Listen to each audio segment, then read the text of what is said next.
പ്രിയപ്പെട്ടവരെ, ഈ വർഷത്തെ വിഷു 1200 ആണ്ട് മീനമാസം 30 ഞായറാഴ്ച രാത്രി 3:21 അതായത് ഉദയാൽപരം 52 നാഴിക 40 വിനാഴികയ്ക്ക് ചോതി നക്ഷത്രം 1-ാം പാദത്തിങ്കൽ തുലാക്കൂറിൽ മേടരവി സംക്രമമാണ്.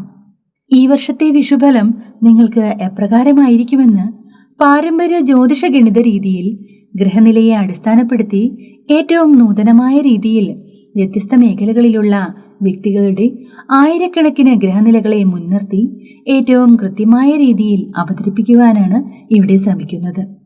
ഇത് ചിലപ്പോൾ നിങ്ങൾ മറ്റ് ജ്യോതിഷ വിദഗ്ധരിൽ നിന്നും കേട്ടിട്ടുള്ള ഫലപ്രവചന രീതിയാകില്ല. പക്ഷേ ഈ വിഷുഫലം മറ്റേത് പ്രവചനത്തെക്കാളും മികച്ചതാകുവാൻ ഞാൻ ഈശ്വരീയമായ എല്ലാ പ്രാർത്ഥനകളോടും കൂടിയാണ് ഇത് നിങ്ങൾക്ക് മുന്നിലേക്ക് സമർപ്പിക്കുന്നത്. നിങ്ങൾക്ക് ഈ വീഡിയോ ഇഷ്ടമാവുകയാണെങ്കിൽ ഈ വീഡിയോ ഒന്ന് ലൈക്ക് ചെയ്യുവാനും ഈ ചാനൽ ഒന്ന് സബ്സ്ക്രൈബ് ചെയ്ത് സപ്പോർട്ട് ചെയ്യുവാനും കൂടി താല്പര്യപ്പെടുന്നു. ഇന്നത്തെ വിഷുഫലം മകരക്കൂറുകാരുടേതാണ്. ഉത്രാടത്തിന്റെ അവസാന 1/4 ഭാഗവും തിരുവോണവും അവിട്ടത്തിന്റെ ആദ്യ പകുതിയും ചേർന്നതാണ് മകരക്കൂറ്. മകരക്കൂറുകാരെ സംബന്ധിച്ചിടത്തോളം ഈ വർഷത്തെ വിഷുഫലം ഗുണദോഷ സമ്മിശ്രമായ ഫലങ്ങളാണ് നൽകുന്നത്. തൊഴിൽ രംഗത്ത് മികച്ചതായ നേട്ടങ്ങൾ കൈവരിക്കുവാൻ സാധിക്കുന്നതാണ്. ഗവൺമെന്റ്, സൈനിക രംഗം മുതലായവയിൽ സ്ഥാനക്കയറ്റത്തിനുള്ള അവസരം ലഭ്യമാകുന്നതാണ്. ബിസിനസ് രംഗത്ത് പ്രവർത്തിക്കുന്നവർക്ക് ധനവരവ് മെച്ചപ്പെടുന്നതാണ്. നിങ്ങളുടെ ബിസിനസ്സിൽ പുതിയ പങ്കാളികൾ വന്നു ചേരുന്നതിന് അനുകൂലമായ സാഹചര്യമാണുള്ളത്. വിദ്യാർത്ഥികൾക്ക് പഠനത്തിൽ പുരോഗതിയും വിദേശത്ത് ജോലി ചെയ്യുന്നവർക്ക് നാട്ടിലേക്ക് അവധിക്ക് വരുവാനുള്ള അവസരവും ലഭ്യമാകുന്നതാണ്. ആവശ്യമില്ലാത്ത ഉത്തരവാദിത്തങ്ങൾ ഏറ്റെടുത്ത് ധനച്ചിലവ് വർദ്ധിച്ചു വരുന്നതാണ്. പുതിയ വിഷയങ്ങൾ പഠിക്കുവാനുള്ള അവസരവും ലഭ്യമാകുന്നതാണ്. ദാമ്പത്യ ജീവിതത്തിൽ നേരിയ കല്ലുകടികൾ ഉണ്ടാകാൻ സാധ്യതയുണ്ട്. വിട്ടുവീഴ്ചകൾക്ക് തയ്യാറാകുന്നതാണ്. വിദേശത്ത് ജോലി ചെയ്യുന്നവർക്ക് തൊഴിലിൽ ചില മാറ്റങ്ങളും ഉന്നത ഉദ്യോഗസ്ഥരുടെ അപ്രീതിക്കും പാത്രമായെന്ന് വന്നേക്കാം. അനാവശ്യമായ ധനച്ചിലവുകൾ ഉണ്ടാകുമെന്നതിനാൽ ഊഹക്കച്ചവടങ്ങളിൽ നിന്നും വിട്ടുനിൽക്കേണ്ടതാണ്.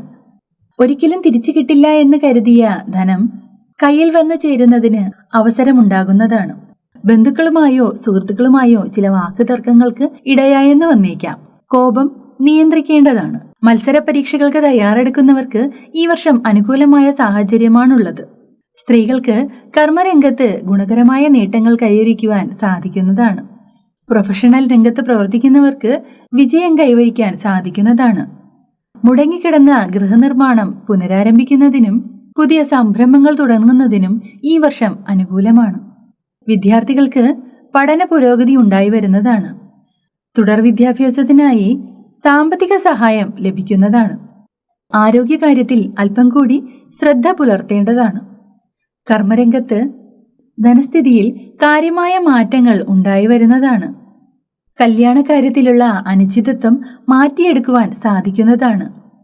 ആഭരണങ്ങൾ, ധനം മുതലായവ കടം കൊടുക്കുവാനോ കടം വാങ്ങുന്നതിനോ ഈ കാലഘട്ടം അത്ര കണ്ട് അനുകൂലമല്ല.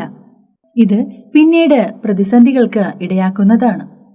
അപ്പോൾ പ്രിയപ്പെട്ട മകരക്കൂറുകാരെ, നിങ്ങളുടെ 2025 വർഷത്തെ വിഷുഫലം ഇപ്രകാരമാണ്. ഇതിൽ ഗുണപരമായ കാര്യങ്ങളും ചില ദോഷകാര്യങ്ങളും പ്രതിപാദിച്ചിട്ടുണ്ട്. ഇതിൽ ദോഷപരിഹാരാർത്ഥമായി ചില പ്രതിവിധികൾ കൂടി പറയുകയാണ്.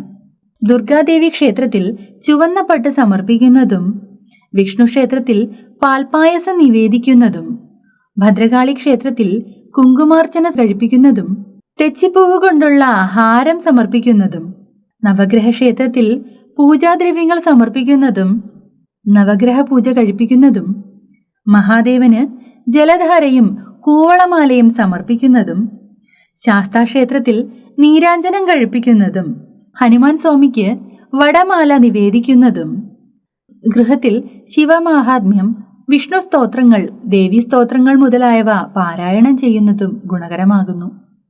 അപ്പോൾ ഈ വർഷത്തെ വിഷുഫലം എല്ലാവർക്കും ആരോഗ്യപൂർണവും സമ്പൽ സമൃദ്ധവും നിറഞ്ഞതാവട്ടെ എന്ന് ആശംസിച്ചുകൊള്ളുന്നു. എല്ലാവർക്കും ഹൃദയം നിറഞ്ഞ വിഷു ആശംസകൾ.